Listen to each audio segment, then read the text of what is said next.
Hello दोस्तों, नमस्कार। पहला कैसे हैं आप लोग? मैं तो बहुत अच्छी हूँ। आशा है कि आप भी अच्छे होंगे। तो आज के ब्लॉग की शुरुआत कर रहे हैं और मैं ये फ्लावर धो रही थी और ये धोने में मुझसे टूट गया है। ये देखिए, अब मुझे ये जोड़ना पड़ेगा। चलिए कोई बात नहीं, ये तो जुड़ जाएगा। ये देखिए गाइस, ऐसे निकल गया है। तो चलो अभी पहले मैं इसको सुखाने के लिए रख देती हूँ, यहीं पे छोड़ देती हूँ। अभी इसमें पानी टपक रहा है।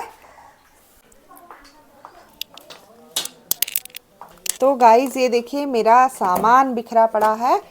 कल मैं पर्दे लेके आई थी ये। अब मैं इनको ले जा रही हूँ, इनको छोटा करना है। हमने नाप ले ली है इनकी। तो अब ये मैं ऊपर लेके जा रही हूँ और अभी इनको छोटा करती हूँ, फिर यहाँ पे लगाऊंगी। तो ये तो है आज का दूसरा काम। तीसरा काम ये है कि मेरा एक पार्सल आया था जो कि बहुत ही बेकार आया है।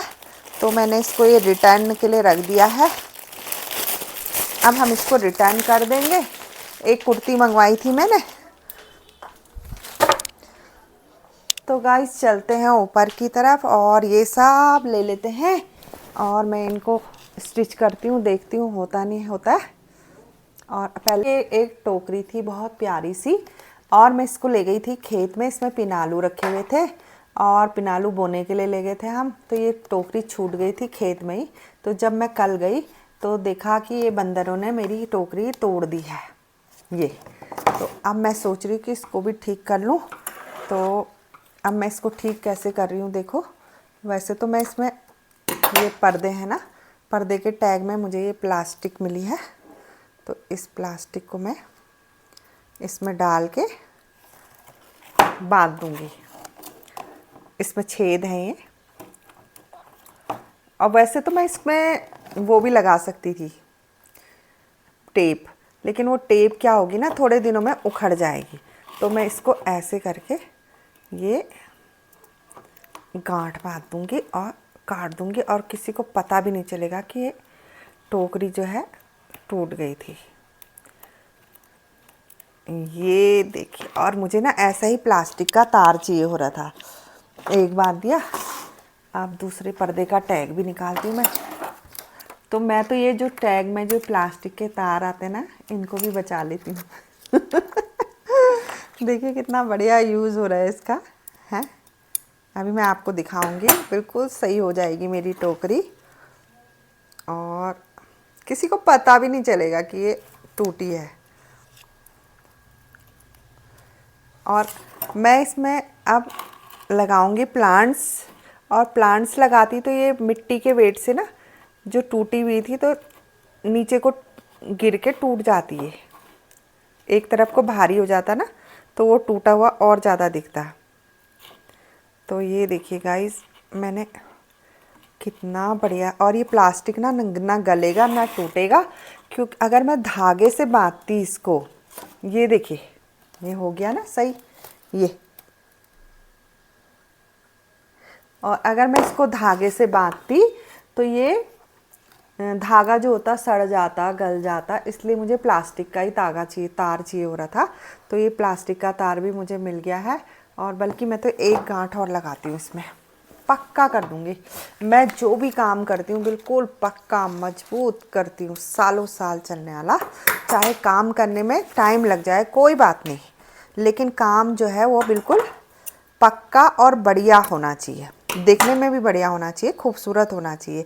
ये नहीं कि बबाल टलाई कर रहे हैं, अरे बांध दिया, कहीं पे भी कुछ लटका दिया, कहीं पे भी कुछ कर दिया। तो ये मैंने यूज़ कर लिए हैं तार प्लास्टिक के। और बाकी के भी जो मैं ये टैग से निकलेंगे ना, इनको संभाल के रख दूँगी ऐसे ही, कभी भी काम आ जाते हैं। तो इसके लिए मैंने पूरा एक स्टोर बना रखा है। तो मैं स्टोर में रख दूँगी इसको संभाल के।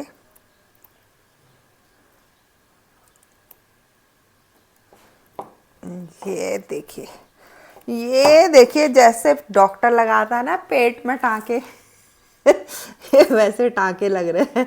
तो सही है, कुछ दिख नहीं रहा है। और अंदर से मैं इसको फिनिश कर देती हूँ। बन गई मेरी टोकरी, सही हो गई है। ये देखिए अब हो गई ना, अब ये टूटेगी नहीं। ये देखो ये तो कितनी प्यारी टोकरी है ना, सुंदर सी। चलो अब हम चल रहे हैं ऊपर की तरफ, अपना काम करते हैं फटाफट। क्यों हो रहा? पानी की टैंकी तो खाली है पूरी हमारी। है पानी की टैंकी पूरी खाली है। गाइस, हमारी पानी की पूरी टैंकी खाली है, और लेकिन ये जो अलार्म है ना, इसने हमारा दिमाग खराब कर दिया है। सावधान सावधान, पानी की टैंकी भर गई है। झूठ बोल रही है भाई ये। हाँ तो आप मशीनों पे भी विश्वास नहीं कर सकते, क्योंकि हमारे साहब जी ऊपर टैंकी में जाकर देखा है ना, हाँ पूरी खाली है पूरी टैंकी। टैंकियां खाली है। तो इसके चक्कर में हमारी टैंकी खाली, बंद करना पड़ेगा इसे, बंद कर दो यार। ठीक है। तो गाइस, इस औरत ने हमारा दिमाग खराब कर दिया। टैंकी भर गई और टैंकी पूरी खाली है। तो मैं अब साहब जी से कह रही हूँ कि पूरा इसका तार जो है डिस्कनेक्ट कर दो यहाँ से, ताकि टैंकियाँ भरे और हमारा दिमाग खराब ना हो जाएगा ना यहाँ से डिस्कनेक्ट? देखते हैं, कोशिश करते हैं। इसके लिए वो लेना पड़ेगा प्लास वगैरह।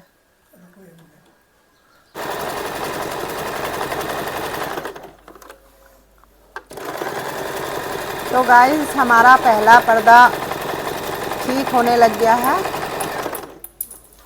इसको मैं सही कर रही हूँ। हमने नाप ले ली थी और बढ़िया तरीके से इसको अब हम फोल्ड कर रहे हैं। तो जब भी मैं सिलाई करती हूँ तो आप लोगों से गपशप करती हूँ, किसी ना किसी चीज़ पे बात करती हूँ। तो आज मेरे दिमाग में एक चीज़ आ रही है कि जो लोग मिडिल क्लास होते हैं ना बेचारे, समाज को ऐसे तो 3 वर्गों में बांटा गया, चार समझ लो। एक तो निम्न वर्ग होता है, एक उच्च वर्ग होता है, एक मध्यम वर्ग होता है। तो मध्यम वर्ग जो होता है वो मिडिल क्लास होता है। तो मिडिल क्लास बेचारा ना सबसे ज़्यादा हैरान परेशान रहता है अपनी ज़िंदगी में। अब आप सोच रहे होगे कि मैं ऐसा क्यों कह रही हूँ। मिडिल क्लास में भी 2 क्लास होते हैं, एक हायर मिडिल क्लास, उसके तो मज़े रहते हैं, उसकी मत पूछो आप। लेकिन जो लोअर मिडिल क्लास होता है हमारी तरह, वो परेशान रहता है। वो बेचारा मेरी तरह टोकरी सिलता है, कभी कुछ करता है, एक एक पैसा बचाने के लिए। अब आपको एक उदाहरण देती हूँ। अभी कहीं पे यात्रा में जाना है, तो जो लोअर मिडिल क्लास होता है वो सोचता है यार कैसे जाऊँगा, मतलब उसको सुविधाएं भी सब चाहिए, स्टैंडर्ड भी सब मेंटेन करना है उसने, है नहीं, और उसके पास होता कुछ नहीं है। तो वो बेचारा सोचता है यार मुझे भी जाना था, मैं कैसे जाऊँगा। चलो कहीं यात्रा का ही ले लो आप उदाहरण।